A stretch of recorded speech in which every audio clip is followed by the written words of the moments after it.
Hello, and welcome to the Oregon Files podcast. First, our disclaimer. We are amateur podcasters simply for entertainment. If we misquote or offend, it was not on purpose to do so. And today we're recording from our lovely attic space where we record most of our podcasts. So hopefully you may pick up or hear from one of our dogs, neighbors, or what have you. Thank you and enjoy. And here's my co-host, Elliot Bowman. Thank you, Mark. Happy 23rd episode. 23, buddy. Cruising right along. I love it. I also need to shout out our new sponsor, our good friends at Too Shy Brewing. I can't say enough how much I love these guys. We really appreciate them jumping aboard on our podcast for our new sponsor.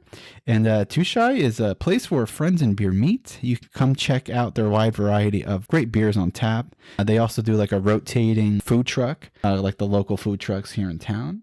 Too Shy, you can find them on 1308 Northwest Park Street here in Roseburg. You can give them a call anytime, 541-236-2055.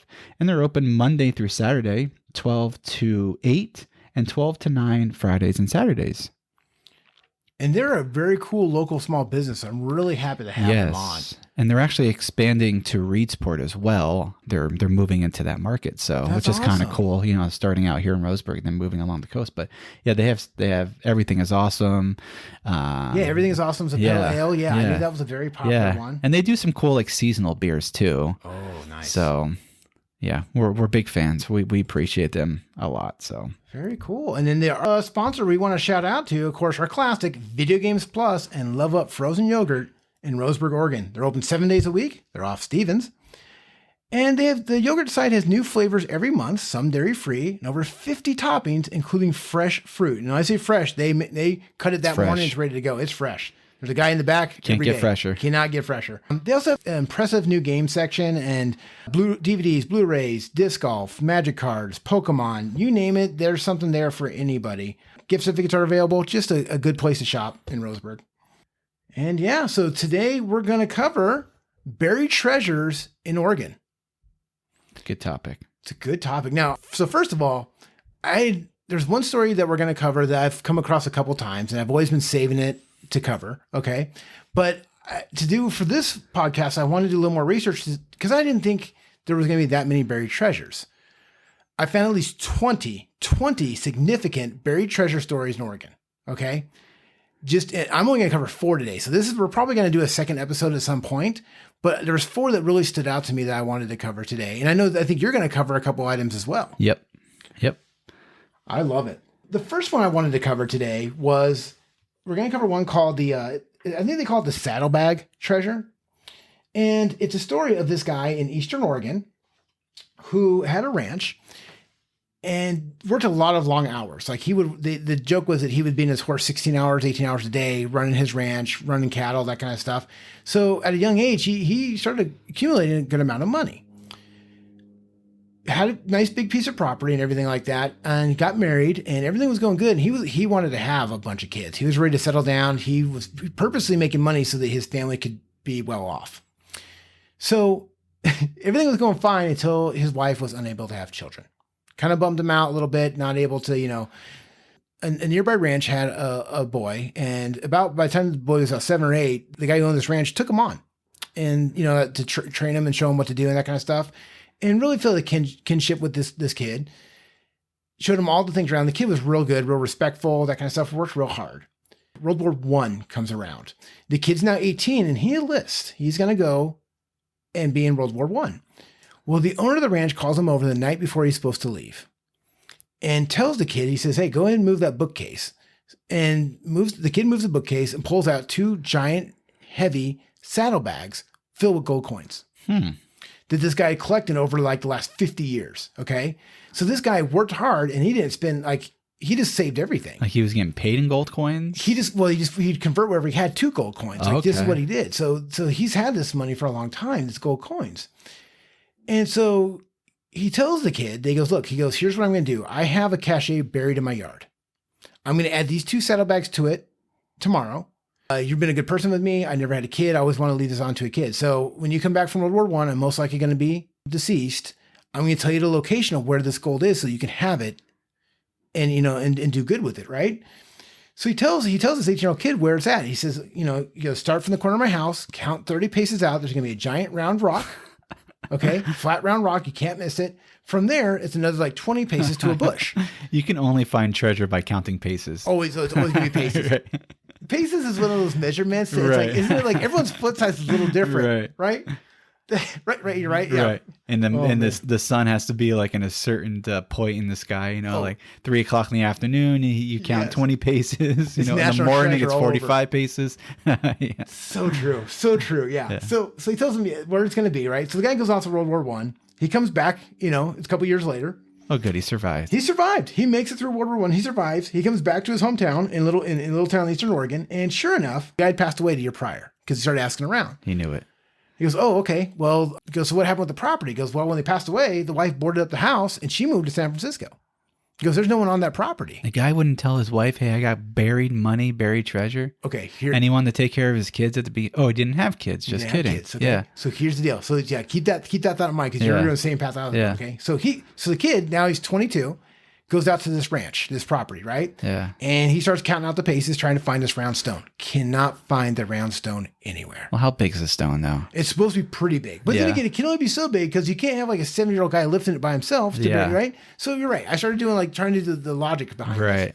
But he can't find the stone and he can't find, there's like hundreds of bushes. So there's like, they start just digging up all the bushes that, you know, they're like 60 paces away. So he keeps going back to his property year after year. Nothing. He never finds it, that kind of stuff, right? And this is before metal detectors.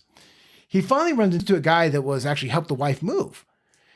And he tells him the story. He's like, yeah, I'm supposed to find some round stone. He goes, we put that in the well to cover it up. He goes, I found that in the yard. In the well? Yeah. So apparently they cover up the well. They put this in the well, which once again, how big is the stone? All right. But it's a big flat round stone. But yeah, apparently they put it either dropped in the well or covered the well with it.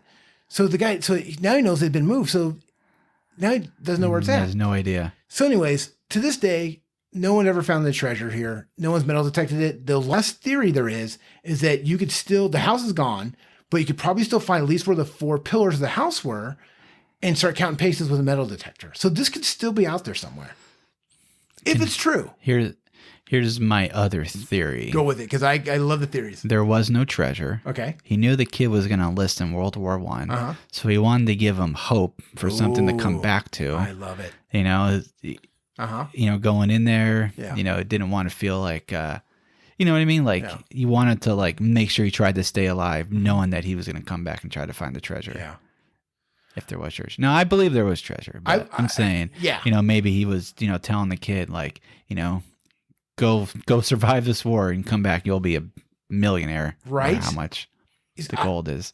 Does it say where it is at? Eastern Oregon? It's in Eastern Oregon. I'll give you a place here, maybe a name. My theory was, and I'll be honest with you, I think the wife knew. I mean, he had to have told his wife. Oh, you think the wife knew? I think the wife dug it up. I think okay, here's the deal. The key for that for me was moving to San Francisco. If it's around the gold rush, knowing that that's a high market area, that kind of stuff, I think she found the gold and moved. Because the other key for me was the boarded up house. You would try and sell some property. I mean, to just board up something and leave is odd to me. That means you don't care. You have no value in this property whatsoever anymore. Yeah. So I don't know. That one's always weird to me. Maybe didn't want to take care of the ranch after the husband died, though. Or, you know, sell it to somebody, you know, like, you know, you could have given, like, got a gold piece from someone in town or something. Right. It was in Union County, a region of mountains, foothills, and low-lying meadows located in northeastern Oregon. And it's still, to this day, sparsely settled. Sparsely settled. Yep. So it doesn't even, I mean, there is. Well, you have to look it up by name. The guy, now the funny part is we do have the name. The guy's name was William Bennett, was the guy who owned the ranch. William Bennett. His wife's name was Ophelia Bennett. It's a good name. So you can look up William Bennett, look up Union County, and try and find where this guy lived, you know? The young boy's name was Lynn Hill. Yeah. Very crazy story. But anyways, that one's I thought that was an interesting one. It does make you think. It does make you wonder, you know. Yeah. Is there really, because you hear stuff like people like they're just metal detecting or they're just like digging in like their garden or something and they find like a bag of like gold coins underneath a tree. Right. And so it makes you like wonder, is there, how much really buried treasure is there out there? Yes. You know? And that was how they used to do banking back in the day. You buried it in a yard because there wasn't a savings account to go put it into. They trusted, you know? Or you didn't want to get like your house robbed and then they take all your like your life savings. Yeah. And, you know, I think that's the funny part with buried treasure for me is that like if I had a treasure, I probably wouldn't bury it unless I really like I had done something illegal to get it and I was trying to hide it. But most of the time, I'm gonna try and sell it off. Like I want to use it, right? So it's so funny that people like get a treasure. Like you know these pirate stories, like they dig a hole and put this treasure like in the coast somewhere, right? And draw a map and draw hope a to come map back and to leave. it. Yeah. Like, what's the point of giving yourself the chore? You know, just take the gold with you, split it up there. Right. I don't get the point of burying the gold unless they knew they were going to get caught or had to. But the whole coming back thing, even back then, it wasn't an easy trek, right? Right. If you're in, you know, right, a 30-day on the ocean to come back to this little island. Yeah, to fight the ocean, to fight that kind of stuff, to go back, hoping that you just find that buried treasure. Yeah, it seems like a lot of work. You know what I'm saying? Seems a little too much work. Too much work. You know. Anyway, so that's the first story I had for you. Good one. Good one. Isn't that like this one is called the Blue Bucket Treasure. Okay. This is the one I've read about a lot. Okay. And the hard part with reading about a lot is several different stories of what happened. Okay. This takes place during the Oregon Trail. Once they were coming through Eastern Oregon. And they get to a point where there's a couple different ways they could go. So no one at this point is familiar with where to go. Do they still keep following the Columbia River? You know, go up towards where they think Portland's at? Do you cut through, go towards like where Bend is? You know, do you go down and then maybe over to San Francisco? They're just not sure. They get to that cusp there between Idaho Oregon border at the time. They didn't GPS it or nothing? No GPS. No maps. No Google Maps. Very painful, right? Now, the funny part is they picked up a guy in Montana named Meek. Last name is Meek. And this is where the story of Meek's Cutoff happens. Okay. And this is actually a movie. There's a movie called Meek's Cutoff where this is a true story that plays out where they trust this guy named Meek who says, oh, I know the way. I can get you anywhere in Oregon. I've been there 100 times. Guy's completely full of it. Yeah. Okay. Completely full of it. Trust old Meek here. Old Meek will take you the way. Meek's got you, right? Right. So he splits the party up. So some people believe Meek and are going to follow him. And other people are like, no, we're going to rough it and try and keep going through and that kind of stuff. The Meek's party breaks off and they, of course, immediately have a hard time. They're in their territory no one's ever been in before. Oh, man. They're trying to get oxen through like canyons. They're like, things aren't going good. Hey, So, Meek, you know where we're going? Yeah. Yeah, shit. Yeah. You got any more gold? One day they're resting. They're trying to get, because some of the oxen ran off. So they told some of the kids, hey, go get the oxen, that kind of stuff, right? Yeah. Which I love it. I love wild animals running off. The guns going off by accident. All the accidental gun killings. Oh, yes. Yes. Oregon Trail, accidental gun killings, rattlesnake bites. Right. Cholera. So here's where the story gets a little interesting. A group of kids go off to either find oxen that had ran off or to try and find some water or something like that. So there's two different stories. Either out to find oxen or out to find water, right? Either way the story's told, they get to a special creek bed. And one of them is that three of the boys started finding these gold rocks, shiny rocks in the water, and filled their pockets with them. And they go back and say, hey, we found these crazy pretty rocks. What do you think? And they're like, oh, that's copper. It's worth nothing. Okay. So there's one, but they still held on to them. And okay. Right. So anyways, there's one version of it. Crazy kids. Right. The other version was that one of the little girls, one of them took their little sister and she had a little blue bucket. And they were too busy trying to find water and fill up canteens, that kind of stuff. And she started picking up these pretty rocks and put them in a bucket. Didn't tell anyone in the family what she had collected, put it in the back of one of the wagons, okay, covered it up. They go off. Okay, so finally they go there. Meek's party splits again, by the way. Meek goes this way. The rest of the family goes up to part of the group, makes it to Portland. It's not until they get to Portland, they're settled. A year goes by and they're still trying to go through stuff. And the mother of the daughter says, what is this bucket? And she goes, oh, those are the pretty rocks I found when we were coming over. Solid gold nuggets. Of course. Okay. Families sit well off. This is how Microsoft got started. Okay. Yeah. It's wild, right? So either way, this gold makes it to Portland. These people become rich. Okay. Well, now here's the best part is Mr. Meek comes back. Meek goes, I was part of that party. I know right where she found it. So this guy comes back knocking out of the on the door. Right. He comes back out of the woodwork. Old Meek's here. I'll do tours. I'll take you back through. I know right where this is at. Right. This place has never been found again.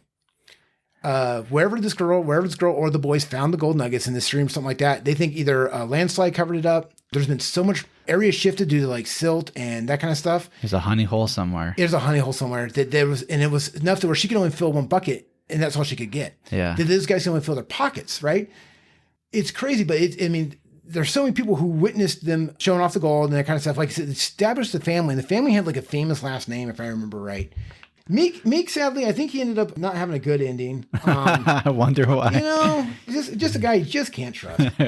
Nope. They kept the name secret to be safe. Yep, says right there. That's like when you win the lottery. You don't want to tell anyone don't your want to tell name. anyone. Did you see someone won that? What was a $70 billion jackpot? Who won that? It was somebody like Indiana or Illinois or Yeah. something like that. Good on them. So you know what? Yeah, I go opposite. I don't like to read who won it because I just to have that money, Mark. To have that money. Would you want to win? This is a good question. Would you want to win the lottery? And if you won the lottery, would you want to win like an astronomical amount of money, or would you be okay with winning like 3 million? You know what I mean? Like if you were going to win, Yeah. would you want to hit it big, or would you just be okay like hitting like 3 million, 5 million, whatever? Or would you want to do like the billions? Yeah. You know? You know what's so funny is it's two different things. There's one I noticed. A lot of people say there's a curse for winning Yeah. money like that. Right. Like, People there's- come out of the woodworks. Yeah, Yeah, you got an yeah. uncle in like Texas somewhere that says, "Hey, And the government I wants their raised cut. you." Yeah. Yeah. Yeah, exactly. Get the people out of the woodwork. Right. Kick down the old meek. You know? Yeah, exactly. You're right. It's a hard question. Now, I don't think anyone would really say, no, I wouldn't mind money. Right. As a flavors, I don't like money because you're right of all the evilness and tied to it. Right. But there was a quote too that I once read. It says, "Dear Lord, let me win the lottery to prove to you I'm not a selfish person," or something like that. And I always thought that was cute. I don't know. I mean, yeah, of course we'd all. I don't know. I'd be cool with it. I would, depending on how much I won, but depending on Yeah. what I do. They say that it's best to like put it in a account and just live off the interest and live modestly, and that's probably what I would do to some Yeah. degree. Would you want how much? Would you want to win like billions or millions? It's hard. It's I always say more money, more problems, Yeah. and I've seen that with a lot of people now. I would like And would you bury it in your backyard, just underneath a rock, just a couple pieces, in some just saddlebags. just to mess with people, right? with Yeah. a blue bucket on They top? call it the Leighton's Lost Treasure. It's got a nice ring to it. No, I don't know. It depends on how much I won, what I would do with it. I don't know. I make sure certain people are comfortable, but Yeah. I don't know. I would like to help some charity organizations. Be a philanthropist. Yeah, I would. I know, like, It's noble of you. I think that's the way to go with a lot of that stuff. I've lived a certain way most of my life. Right. So I'm kind of comfortable now. Like, I'm in that age now where I'm like, I'm kind of comfortable. It is what it is. It is what Yeah. it is. I don't think I need, I don't know. I don't need like to stuffy overdo it. things. Yeah. Yeah. I don't know. I think You're it'd not be pretty boring. materialistic. I buy a lot of magic cards. Yeah. You buy a lot of magic cards. That'd be embarrassing. You would buy every magic set in town. Oh, it'd be ridiculous. That'd be it. And I just, but I know having possessions is one of those things that my wife and I talk about all the time. Right. Like Minimalist. we keep joking, like we could do a tiny home. Just, you just enjoy your company, enjoy the day, I don't know. How about you though? Same question to you. Sure. I feel similar. Okay. I would want to have enough money to where I don't feel greedy, Yes. but I'm also able to take care of like great grandchildren, like, Yeah. few down line in the old generations Yeah, is yeah. not strong. But you also want to make sure your kids understand the value of money. So that's the also trick, hard right? too. Yes. Right. Yeah. So, which makes me think, if you won the lottery, who exactly would you tell? Would you even try to hide it from, the rest of the family and stuff? But when I show up with a new Mercedes, there's a lot of questions to be answered. Yeah, that's hard. It is. That's hard. You're right. It's the giveaway, right? Because Right. like, Mark, do you want a lottery? No. And I'm show up in a Batmobile. Right, exactly. Suede suit. Yeah. Right, helicopter. Oh, I don't play the lottery. I don't either. I have like the worst luck, so Yeah. I can barely Crapshoot. get any money off the scratch. It's, I get like $2 back and that's it. Did you? So- There was a movie about the guy gaming the lottery with Bryan Cranston. So it's a true story where a guy realized that the lottery at a certain time would they double the value of it if no one was winning it. So he would purposely buy like $10,000 in tickets, but it was guaranteed that he was going to hit, because even if he didn't hit the full jackpot, he could get the majority of the numbers for the bigger payout. Yeah. So he would buy these tickets, and it worked. And it worked every single time. But the crazy part was he took his money and he went to everyone in town, this small little town, and said, "Hey, I found a way." He started a company where they would invest and they would go to this other town and buy all these lotto tickets, but the whole town benefited. Yeah. And it was a true Yeah, I've story. heard stories like that. Yeah. Where like where they have everyone in like a group, like a work or something like that. Yes, yeah. Everyone puts in a few bucks, and then there's like the one or two people that are like, I don't want to be part of that, and then they end up winning. Oh, That's I don't know. or I don't know if this is a true story or not, but like buying a lottery ticket for someone else, and they end up winning big, and then it's like, now Yes. what? It's like, well, I bought you that lottery ticket. Yeah. No, that would be hard. That would be hard. I like the ones for That's people. when the moral. Oh yeah. I would give him something. You'd have to give a finder's thing, right? Yeah. Right. It's that luck and timing that they did it. Now, Right. wouldn't, that's, Depending on their situation, it's debatable how Yeah. much I give them.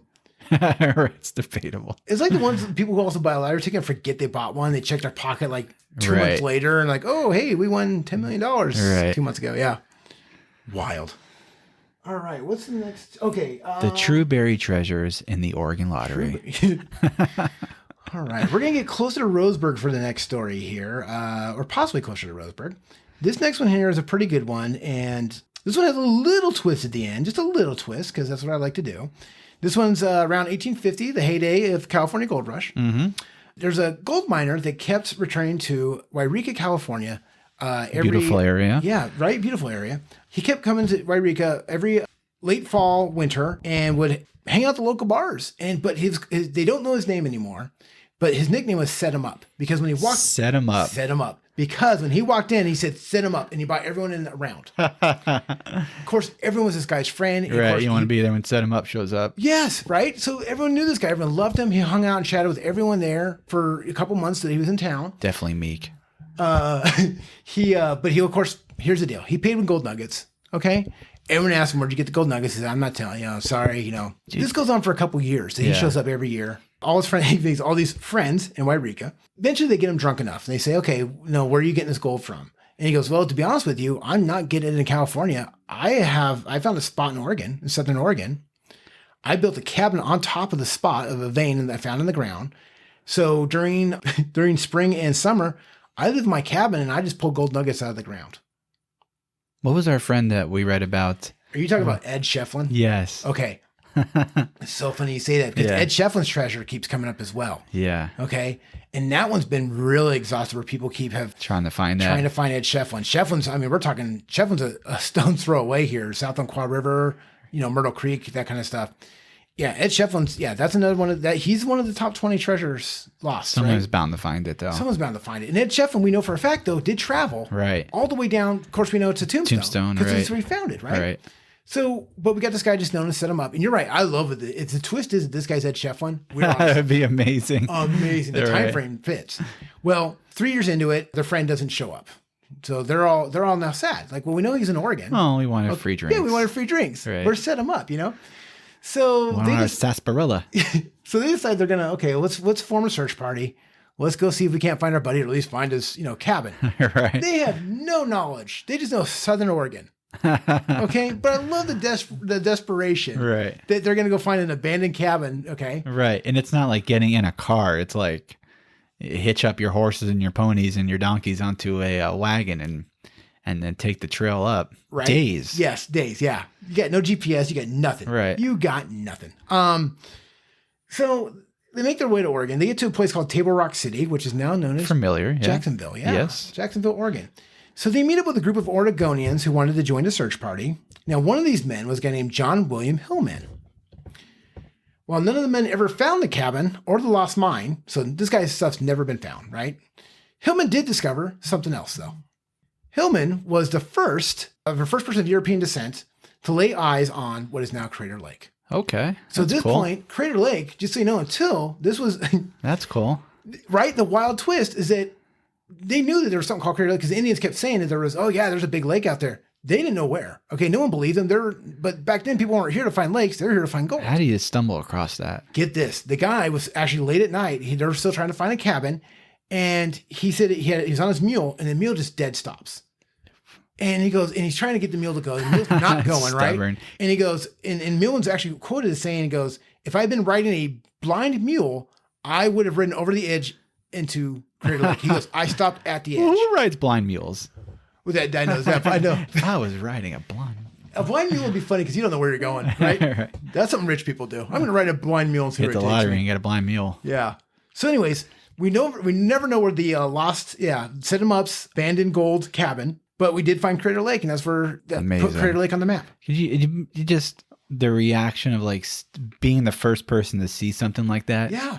How do you even explain that to other people? That's You just can't it. take a picture. You can't I guess you can draw it, but Yeah. I'm like, okay, guy, there's this crater somewhere. There's an island in the middle. It's like the bluest color of water. It's Oh, like yeah. super pretty. And it's perfectly round. It's got a thing, you know. It's like, Right. you're right. How do you explain that? You come Right. back like, you're not gonna believe what I found. You Right. find, you're like, we only care if you found the gold, Right, the it gold was mine. gold. Yeah. Wait, All is there right. gold in the lake? Oh, that's the early settlers. That's all they wanted, Right. man. They want that gold. Are you ready for the last story? I'm ready. This one here is, I could not find anything online about this, but the only thing I found was in books, which Okay. was just very interesting. What I did find online changed the title of it, and I'll explain why.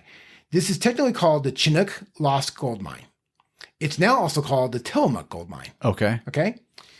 So the story starts with the Chinook Indians, and they first started meeting the fur trappers as they were coming over, right? And the Chinook was actually one of the friendliest Indian tribes in Oregon. Yeah. Enough so they were happy fur traders. Like, hey, we'll give you, you guys got, what do you guys got? We'll give you here's a gold nugget, right? What do you got for us? They were so friendly that a lot of the fur trappers actually took Chinook wives and settled down and started what was pretty much modern day Portland. Okay. So Portland starts developing. We got the Chinook Indians here that they kind of spent most of their time on the coast and around the Tillamook area and that kind of stuff. Development started happening. Chinook wanted to buy stuff. Like, oh, we don't have to, hunt and gather if we can just give you one of these gold nuggets we have plenty of and give them to you for, goods and trade, right? The problem is, you can see where this is going. Yes. All the settlers want to know where the Indians Right. getting these gold nuggets from. Okay. And they were coming, we're talking like The walnut slow size. heads just turn. Yes. So. Yeah. So, where are you getting the gold from? Yeah. Well, the Chinook, that was one of the things that they would not tell. They would not disclose where their gold mine was. They knew that, so everyone knew that they were getting this gold from somewhere, and that the Indians were secretive where they would get it from, that they were just fine. And Right. and the other crazy part was the early fur trappers, there was reports of, because they would be gone for a day and come back with gold, just pot this gold, and sat like enough that was nuts, like unheard of, right? The fur trappers' minds were blown. But not only that, but the gold was so like 100% fine and that kind of stuff that I guess real gold is more like, the more pure it is, the more it's like tinfoil. So it's kind of like, Right. And so the Native Americans, he said that one of the stories was that the Chinook could take like a small hammer or chisel and make a full piece of jewelry in one day. The gold was that fine. Okay. And that's where it's almost a different color gold, right? They knew that they were onto something. So as it goes on, sure enough, they're getting a little angry that the Indians aren't telling them where the gold's at, right? And so and the thing is, we have a lot of reports of the Chinook Indians trading this gold. There's all kinds of different people in stores, people who traded with them. So we have a lot of accounts of the Chinook trading these gold nuggets. Like, size of walnuts are bigger. Sadly, one day there was an older Indian and his two grandsons, and they were walking by a campsite where there was a bunch of guys, whole prospectors, and they're just trying to walk by on the road. Mind their business. Minding their own business. All right. And of course, the prospectors, like, oh, hey, what you guys got in those, satchels on your horses? Yeah. That's what I feel like going to Fred Meyer's and Walmart sometimes. I'm just minding my own business. Somebody out there, hey, what you Hey, what you got in your pockets, buddy? Right. Oh man, Times haven't changed. nope. There's always going to be somebody after your gold. All right. They start harassing the old man and his two grandsons, the Chinook Indians. They wouldn't give it up, and so they end up killing one of the grandfather and one of the boys. The other boy runs back to his, the Chinook tribe and says, hey, they took the gold. They killed my grandfather. They killed my brother. And so at this point, the Chinook decide, okay, we're done. We're now officially, this is all the white people wants this gold. It's cut cursed off. us now and killed us. We're closing up the mine. So the They Chinook closed it up. shut it down. They go down Jeez. there. If we can have it, nobody can have Right? it. Which you want to talk about pissing off the white Mayhem. people. Oh, they want their gold. Right. Oh, the Lord said I can find gold here. And how Right. dare you take it from me? So shuts it down, right? So this is what starts to become the stuff of legend, because now time passes. No one believes that the Indians had gold in the first place. Right. Okay. Here's where the story gets interesting is one family that lives not too far, between Tillamook and Portland, had a Chinook woman who was kind of like, took care of their kids and that kind of stuff. Raised one of the little girls up. A that kind of nanny. Right, great. Yeah. Yeah. She ends up on her deathbed, tells the girl that she kind of helped raise. Always on deathbeds. Always on a deathbed. All right. 4 of these buried treasure stories were all on deathbed confessions. You know what? On my deathbed, I'm gonna have like the wildest tales. Are you gonna make it up though? Is it gonna? Absolutely. I want to here. I love it. Absolutely. I love this idea. Yeah, right. It'd be just the wildest. I'll have to think about it. But I think the more I hear about all Yeah. these on my deathbeds Yes. tales, it makes me. Hopefully, I'm coherent enough to make something up like that. Yes. Or like if I can't talk, maybe I'll do like my last notes like. In 2015, I was, walking along a river and then throw people off like a fake trail and be like, Yeah. I did bury treasure by the north side of the Umpqua, up Highway 138 Yeah. or something like that, And I met Bigfoot, and I was taken by aliens, Yeah, I was thinking about aliens. and the aliens were Bigfoot. That's why we can never really see them, because they're actually aliens. I love it. There is theories of that, by the way. That's a whole other thing. That's all I got. I'll come up with something better. I think I love where you're going with it. I love the deathbed's confession. I love saying it's a buried treasure, but I want it to be like the Kung Fu Panda twist when they go bury the treasure. It's a mirror, and so they see their face. It's like Perfect. Yes. It's like, dang it, Mark. Yes. Yes. Yes. Something actually like a meaningful or something. Yeah. Or Beanie Babies. Can you imagine digging it up like in like magic cards or Pokemon cards? so funny. Use bubble gum. Beanie- People so mad. Oh, I oh love it. man. So okay, Or deathbed like the Pringles, or what's the like when the snake pops out of like the Oh the yes, thing like that. the can of nuts, the snake Yes, pops out. yes. Oh my gosh, Okay, we that got would off be subject. amazing. Yeah. I love that so much. Okay, so deathbed convention. Chinook woman tells this kid that she pretty much raised like, hey, I was there. My family was the one who covered up the mine. 50 years ago. Tells this girl. Tells this young lady. The young lady writes it down in a journal. Right. Chinook lady passes away. The young gal goes to her family and says, hey, that Chinook woman who's with us for 50 years told me this crazy story of where the gold mine is. And they're like, that's an old tale. No one Right. believes it. You're crazy, right? Right. There's only like 5 people, whatever. No, it never happened, Just right? die and move on, lady. Just die and move on. So her journal leaves it away. Now her older brother, okay, who also knew this Chinook woman, he moves to San Francisco. Okay, now we're talking about the turn of, this is about 1910s or so. He moves to San Francisco. And while he's there and that kind of stuff, he starts hearing stories of Chinook Indian gold being in San Francisco and that they had a mine and that they sealed it up and no one knows where it's at. So now he's got a whole different corroborated story from a whole different group of people. He goes back to his sister 3 years later and says, do you still got that journal? Yeah. And she goes, yeah, and here's the right where she said it was going to be. And what was wild was that the Chinook were smart enough to say this was off the side of a tributary. But the funny part is the tributary dries up half the year. So that's why people couldn't find it.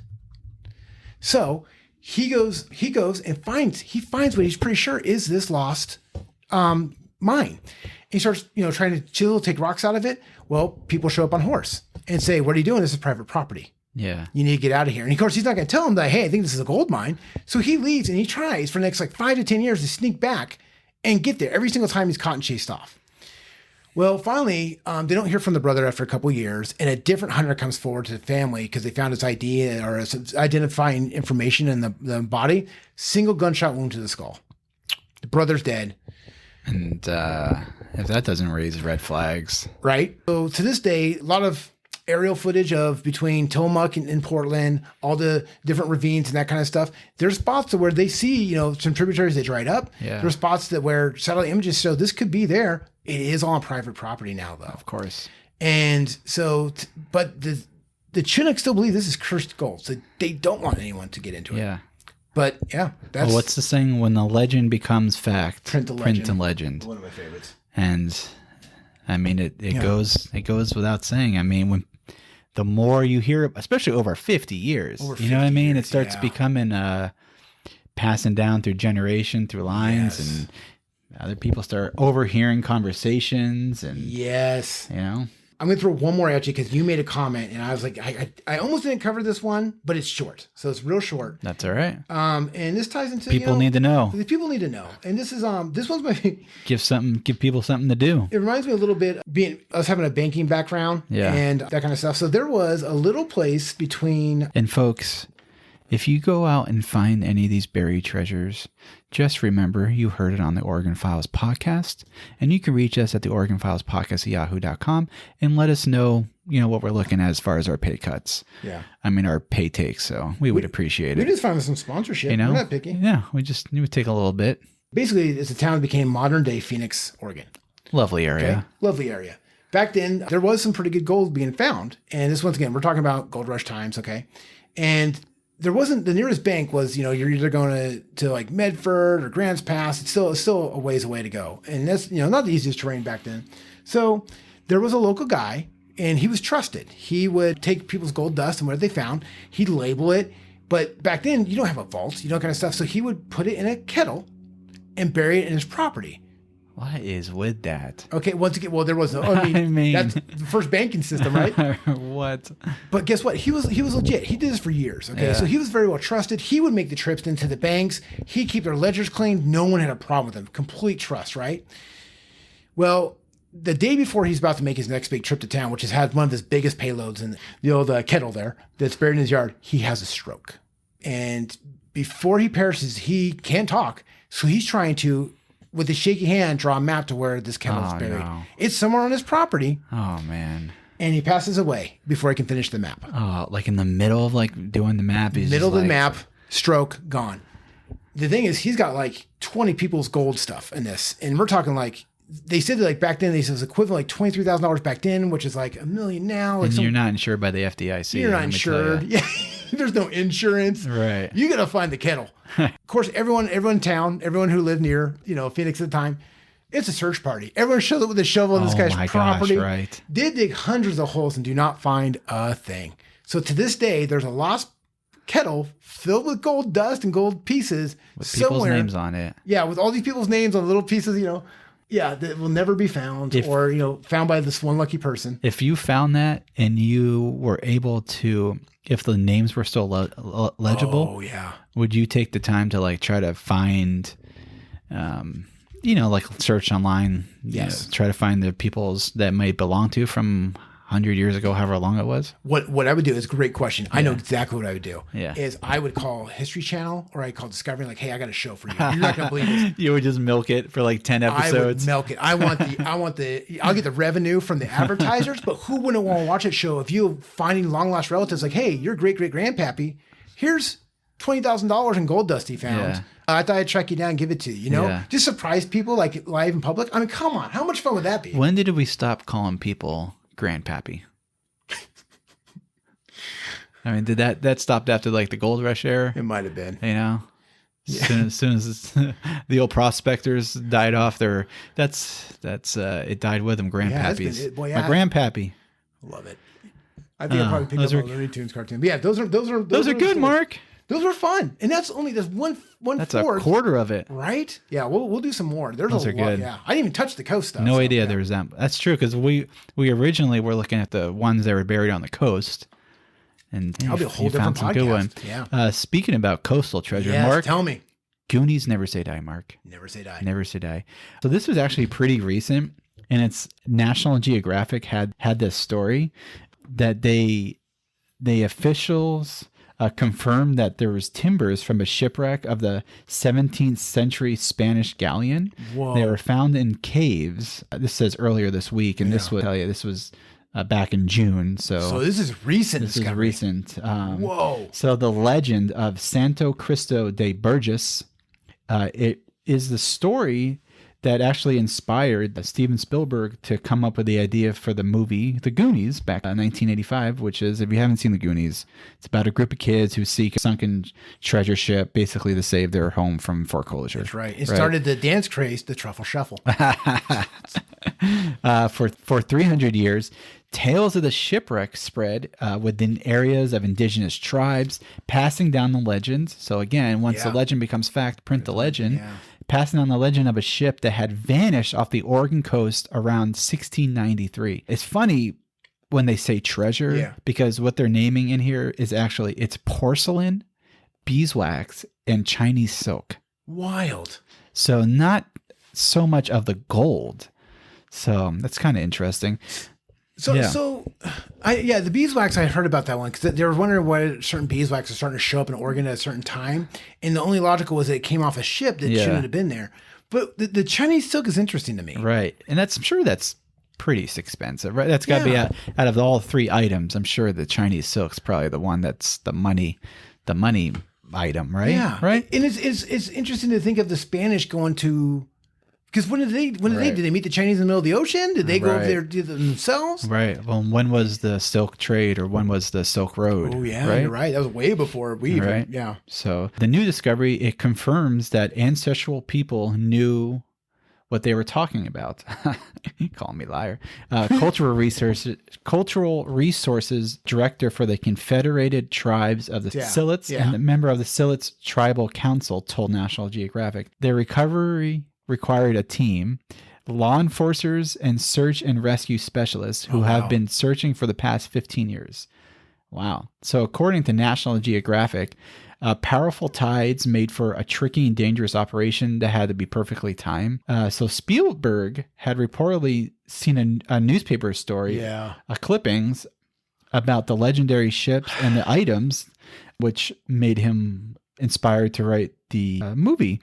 It in turn also inspired a local commercial fisherman named Craig Andes.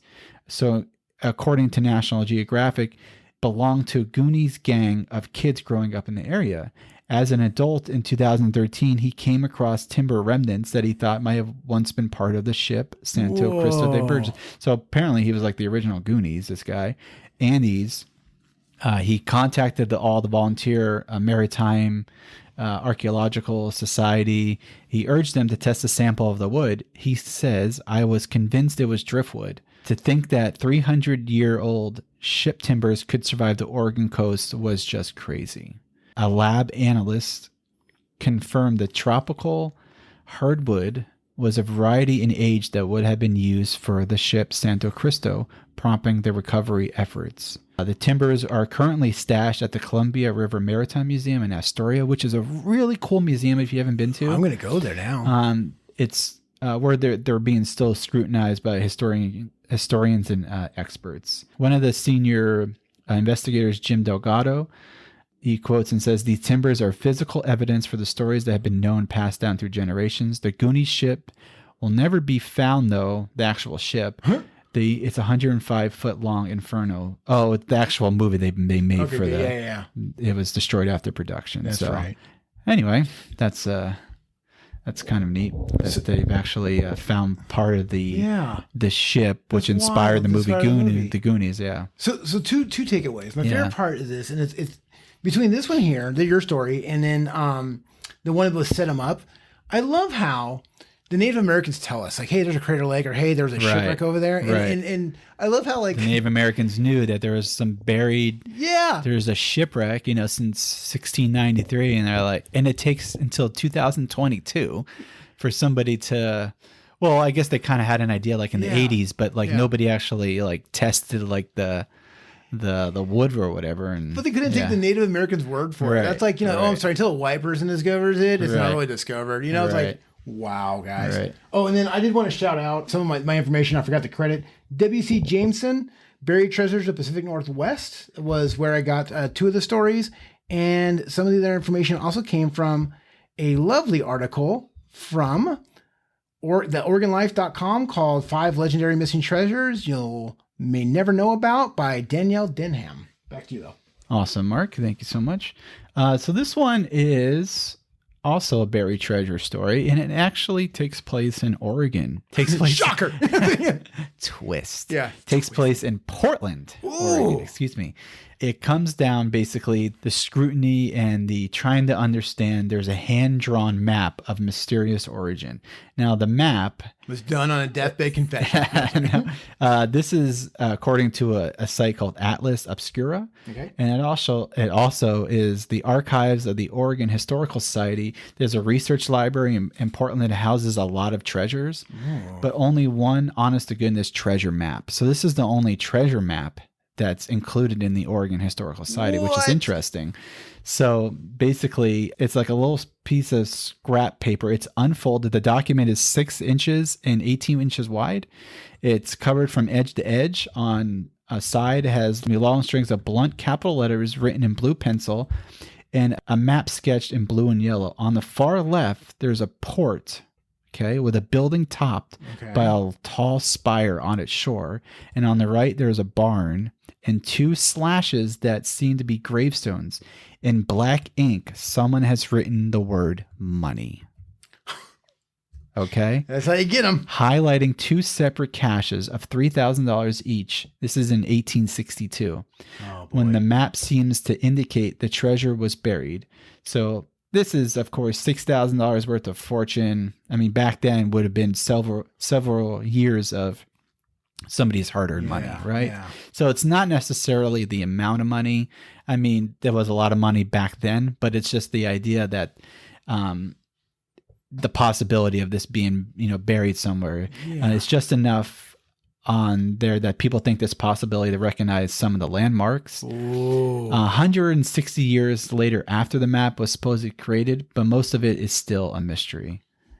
Some people believe that it could be along 2 deep gravesides. There's another indicator it could be near like Pike Road, 2 miles from Portland. The graves lay north and east of the structure near an old stump in an orchard. I love this old stump. Always, yeah. It's old stump. No one's actually certain the authenticity of the map or who kept it through the 19th century. Its existence did not become public until the 1940s, when the Historical Society published a short note about the document. The map had been discovered a few years earlier after the death of a Seattle judge named Everett Smith. Whoa. His son Irving had found it among his father's papers. And at the time, Irving told the Historical Society that his father had never mentioned the map and left no written explanation. Come on. But several decades later, Irving told the Oregonian that he learned the map had previously belonged to an indigent man whose estate had been settled in Judge Smith's court. What? Irving had also admitted that he hunted unsuccessfully for the treasure before revealing the map's existence. So, ends up with a judge's kid. The judge got it from some sort of estate sale. Oh no, he got it from an estate that he helped. Somebody from his law work, I guess. The Oregonian had tracked down Irving Smith at his house in Oklahoma City in 1966 because treasure hunters were still on the prowl in Portland. There was a lot of renewed interest in the century-old treasure. It sparked a lot of publications in the 1950s. There's no evidence of a man by the name of Sims or Symes with Portland connections who died in the Civil War, and there was no record of Pike Road in Portland. Still didn't deter from fortune seekers, nor did the unexplained disappearance of the map itself. In 1966, Holt wrote to the Oregon Historical Society looking for the original document. The response was disappointing. Yes, the subject of the Portland treasure chart has come up before. As far as I know, we could ever find. OHS doesn't have that chart. The curious worked itself from Holt's secondhand description to reach starkly different conclusions. Some believe the Pike Road to be an old nickname for Plank Road. So there's just a lot of speculation about where this $6,000 treasure could be. I think it's probably just the idea of trying to find the treasure than actually the amount itself. So today, the Oregon Historical Society doesn't see many treasure hunters. Scott Daniels estimates he's met maybe like 10 or 12 in the last 15 years in the research library. Those who do come see the original map, that at least has been found. Daniel speculates that it was never missing, exactly just packed away for the Society's 1966 to move into current downtown location. I'm looking at the map right now because you're right. Right? I found that online. Yeah, the map right? is cool. Holy mackerel! This Right. fact that it says port, it Right. calls out Portland, Oregon. Right. You're right. It says money Keep on the this map. chart till get well. Yeah, keep this chart till I get well. Right. Pike Road, 2 mile. I lived the 2 And there miles. was never a above Pike TO. Road. That's so weird. So then you're right. It's got to be a Plank, something that wasn't named at the time. Old Symes, and see, it says Old Symes, but there's no connection to anyone in the name Portland in the Army 1864 key charts, but they All can't had find died? any Yeah. record. Right. Okay, so I see where you see the Sims part, but And it talks about an orchard. yeah, Graves, see, it has a different $3,000 money. So he's like pointing out where that might have been. and he drew a house where he's on the road map, and it looks like a Right. circus tent behind it. But Right. but look at when you say it says Old Sims, I see where you can see Sims, but I see a W. You think so? Because look, he tried to. There's a Old mistake there. Sives? Sideways, which I think is Sideways. that's. I Could bet be. it doesn't mean anything, but Could be. Graves north from barn. Yeah. 10 foot east. 5 foot deep. It's buried 5 feet deep. At the two Wild. at the 2 graves north from the barn, 10 foot east. Keep this chart till I get well. Kind of wild. I'll have And nobody's been able to, find this money. It's in a graveyard or So grave site crazy. somewhere. It's pretty. He learned the map previously belonged to an indigent man. Yeah. Indigent man. Indigenous. Yeah. Man whose estate had been settled in judge's court. So he got it somehow from the man who had it in his possession. Anyways, no, that's a good one. Right? It's the fact that interesting. you have the map Right. really. The map Yeah. makes it really real. Oh man. Right. The hard part with a lot of this nowadays, though, is there's not really. You can't just wander around and go on property trying to find treasure. Right. People Or own the property, graveyards. Or yeah, Right. graveyards. You can't just go be digging and be You just like can't. Yeah. $3,000 down there. And is it really worth it to find $3,000, $6,000, whatever? It's great for the story, but you're right. It's Right. got to be worth the value. You know? Right. Can you imagine telling your wife, like, hey, I'm going to take off like a year. I'm going to go find, $3,000 in treasure. Right. Crazy. Good stories. Yes. I love those. Thank yes, you. Yes. We have our 2 questions. 2 questions, yes. And the first question is, what's the craziest thing you found? Did I get that right? Yeah. Have you ever found something that somebody lost? Basically, Found right? something somebody lost. Yeah. Right. 'Cause we're talking about treasure. Right. Yes. Okay. I did a little story for this one. I was Albertsons, Roseburg, walking in one day, and I just happened to see this lady was coming out of the store as I was walking in. And the reason it just stood out to me is she was pushing her cart in the. I saw something yellow sticking out of the side of the cart, like where you would keep your purse and that kind of stuff. But she had the thing folded up, the little thing that you push down to put your kid in or something like that. But it was pushed up. I saw something yellow sticking out. I just thought it was odd. I'm like, and I was like, oh, Albertsons blue color, so that's weird. I wonder what they're. But I didn't think much past it. I walk into the store. I was getting, I think, one thing. I was getting like a drink, and I was going to the register. As I get to the register, there is a frantic old man, and he is like almost near tears, crying. He goes, "I just lost my deposit bag." Oh no. So he worked at a local store, and he goes, "I came in to make a deposit, and I can't find it." And I'm sitting there, and he's mumbling. He's panicked. The store employee's trying to calm him down. He goes, "No." He goes, "They don't understand. It's like our deposit is during Christmas time, so it was a good deposit." Right. And he made eye contact. And it's so funny because I just happened to look at it and I go, "Was it yellow?" By the way, I hardly ever talk to strangers. I have a policy. I don't get involved, right? Like, do you have it? Because that's just it. And even part of me is just like, well, don't ask, because if the answer is Right, yes, don't ask. you're going to know more than you should know, right? Right. And he goes, yes. He goes, did you see it? I go, I think it was in a cart that I saw a lady pushing in the parking lot. The old guy, and like 3 Albertsons employees all run to the parking lot. Thankfully, the lady, where I saw the lady push the cart away, it was still there. We folded it up and there was the money bag. How did she get it? So here's the funny part is so what we think happened is that he came in, he was doing his shopping, that kind of stuff, and just forgot that he was supposed to make a deposit. So he's getting ready to go and goes, oh shoot, I got to make that deposit. Where's that money bag? And by then someone else had grabbed the cart. Oh man. Why wouldn't you keep that like in your pockets? Yeah. Your jackets? Yeah. It was do that first. Right? Yeah, there's so many things, different ways it could have played out. But Yeah. how about you? Did you ever find something somebody lost? I had to think about this one. No, not really, but I'll tell you a weird story. Oh, I love it. That a few years ago, my friend and I were he was looking for a house to rent. He was looking for a house to buy or something. They were moving out, something. And we were killing some time in between looking for houses. And we went to Stewart Park. Okay. Yeah. Park here in town. Okay. He was into disc golf at that time. So we parked by the disc golf area down there at the park. Okay. It's a park. We go do our thing. I walk around with him because I wasn't really into it. I was just keeping him company. Uh-huh. Okay. We come back to his car and he gets in the car. He reverses and he notices something is wrong with his tire. And he was like, what the heck is going on? Yeah. You can just tell something's wrong with his tire. He gets out of the car and he looks, the back tire, somebody took a blade, a knife, Yeah. perfectly positioned it to where when he rolled the car back, it gave him a flat tire. What? He was like, what the heck? And he pulls out the knife, and on the back of the knife is a Mason symbol. What? Now, I don't know I knew my friend pretty well. I'm like, is somebody trying to deliver a message to you? Like, what? And I think till this day, he never really said much more about it. He just like held on to the knife.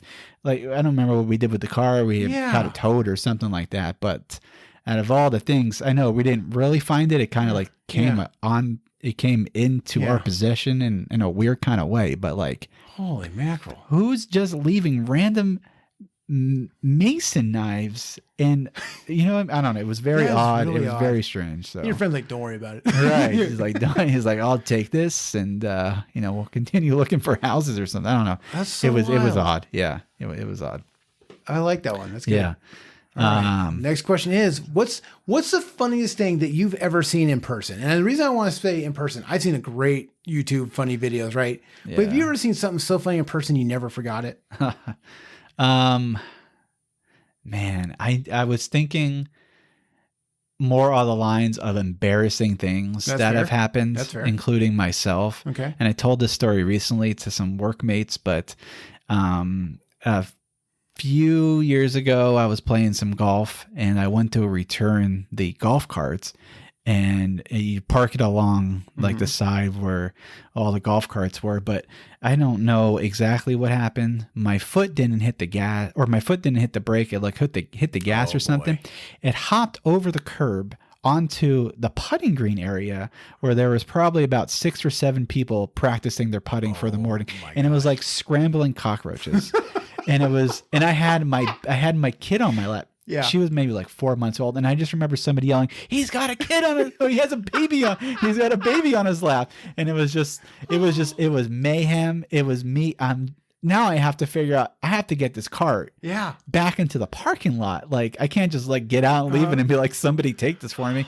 I had to suck up the embarrassment and make my way down like the sidewalk area, come back. And then by the time I came back, security's out there. Yeah. The marshal, what they call the marshal of the golf course, he was just like, he was irritated, but he also wanted to make sure that everyone was okay. I still have like my kid on my lap. Oh my God. And I went back the next weekend because I wanted to play some more golf. Right? Yeah. But everyone in the clubhouse, the golf clubhouse, was just giving me a hard time, just like laughing. Like, you're the guy who drove the golf cart onto the putting green. Like, I've never been so embarrassed in my life. That's hilarious. It's so embarrassing to think about. Just, I love that. I don't even know what happened. He's got a kid. He's got a baby. He's lost it. Right? What's this guy doing? I mean, it was a busy golf course day. It was a nice day. People were just out putting, practice. Yeah. And then here comes this crazy guy in a golf cart, just ruining it, and just like, and it wasn't a short drive or in a golf cart to go from the putting green and back around to where I was supposed to park. I don't even know what happened. I still haven't.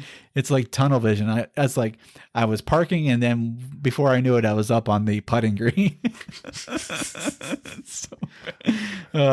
Anyway, that's So self funniest thing that's ever happened is embarrassing.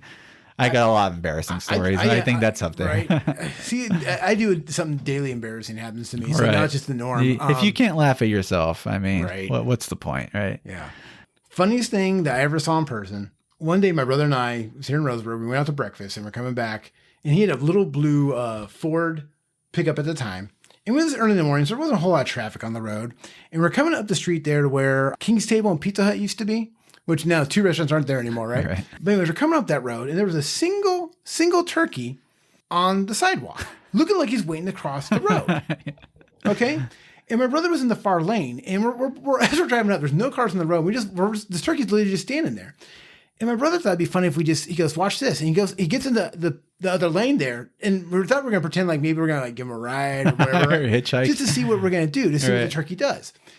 And so we get in that lane, and we're about 10 feet from the turkey. And this happened. I'm going to exactly describe how it happened. The turkey's feathers his arms go straight up in the air. Okay. And he literally screams and runs out into the road. And one thing, I never heard a turkey scream like a human. I never seen him throw their arms up in the air, but just the front hood of my brother's truck, you can see the top of his feathers as his wings are completely stretched out, screaming as he runs in front of us, barely miss hitting him, right? Because we weren't going to jump the curve and hit him or anything. We just wanted to scare him for a second. No, he's screaming. His feathers, he runs in front of the hood of the car. We see his feathers. He goes by my brother's driver's side door. We look in the mirror. He is running down the street, still screaming, still feathers in the air. I think Why did he wait till the last minute? he waited the last minute. I think he was messing with was you done. guys. He like we broke that turkey, and he was and the last we saw was him just running down the street screaming. And he hears what happens to all the turkeys. we had to pull over. We were laughing so hard. Like no one's ever gonna believe that story. Like Right. we wish we had a dash cam. It's one of those things because it's like to describe it. Like there's no way it happened. No, Right. that's exactly how it happened. Amazing. All right. All right. So wow, we're gonna wrap it up. speaking of some jokes, we're gonna finish on some dad jokes. This is all history based because I feel Yes. like today was Perfect. more historical. Well, more. Yeah, I guess it was historical. it's Is historical. treasure hunting historical? Oh, it's gotta be, yeah, it takes 'cause you place can in history. uncover history. Yeah. What did Romans use before the pizza cutter was invented? What did Romans use before the pizza cutter was invented? Yeah, I got no idea. Little Caesars. Dang it. That's good. Who invented the knock knock joke? The guy invented the first door. No, boy, I read that wrong. Whoever invented the knock knock joke should get a Nobel Prize. Nobel Prize. Wow, I read that really wrong. What's the worst thing about ancient history class? I got no idea. The teachers tend to babble on. Babylon. That's solid. Okay, that's my favorite. All That's right. That's good. We'll do one more. Okay. Why is it called the Dark Ages? No one turn the lights on? Because of all the nights. All the nights with a K. That's- Wow. Okay. That's all I got for I like dad jokes. There's tons more, but I don't want to. I want to overdo it with the dad jokes Right. today. Yeah, that was good. Well, I think all our listeners, all the feedback, all that kind of stuff. This is Yes. fun for us to do. We love sharing the Yes. history and the stories, finding these crazy stories that are Yes, only in books. amazing stories. Just wild stuff. Who knew? Who knew? That's how we should name the podcast. Who knew? Who knew? Who knew with Elliot and Mark? Yeah. All right. Yeah. Tell your friend, tell your neighbor. Yep. If you like us, please, tell everyone to give us a try, give us a listen. Even if you don't know what a podcast is, now's the time to learn what a podcast is. My favorite is it live? No. That's No. pretty good. Yeah. That's pretty good. No, it's not a radio show. It's a podcast. But anyway, check us out wherever you get your podcast. Obviously, you're listening to this, so you know where you get a podcast.